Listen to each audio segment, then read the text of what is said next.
chrétienne, il y a 3 catégories de chrétiens. Il y a le peuple. Le peuple, c'est ceux qui suivent Jésus, qui ne l'ont pas encore rencontré d'une façon particulière, mais qui entendent parler de lui, qui voient ses merveilles et qui le suivent pour ses bienfaits. Ce séminaire « Dieu seul suffit » n'est pas pour cette catégorie de personnes. Après, vous avez les disciples.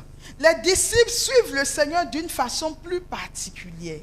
Pendant des enseignements, Jésus va prendre des apôtres et les disciples à part pour les former. Et puis vous avez les apôtres. Et parmi les apôtres, vous avez encore les 3 à qui que Jésus prend toujours un peu plus à part pour révéler ses grands mystères.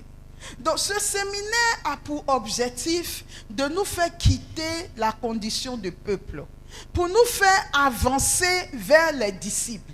Et si nous sommes disciples, de nous rendre apôtres. Et si nous sommes apôtres, de faire partie des 3 qui sont toujours qualifiés par le Seigneur. Et si nous faisons partie des 3, que nous soyons celui à qui Dieu confie l'Église qui est Pierre au milieu des 3. Voici donc, chers frères et sœurs, cette histoire pour nous dire qu'on ne trouve pas facilement Dieu et que pour le trouver, il faut aller dans les choses intérieures.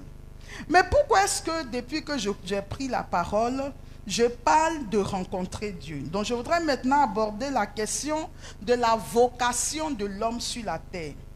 La vocation de l'homme sur la terre, et à chaque séminaire, à chaque édition du séminaire, je reviens dessus. Sachez que la vocation d'un homme qui est sur la terre, ce n'est pas de se marier, ce n'est pas de se consacrer, ce n'est pas de faire des enfants, ce n'est pas de travailler, ce n'est pas quoi que ce soit. La vocation première de tout homme sur la terre, nous disent les documents et l'Église et la Bible, c'est de connaître et aimer Dieu. Je parle à quelqu'un. Connaître et aimer Dieu.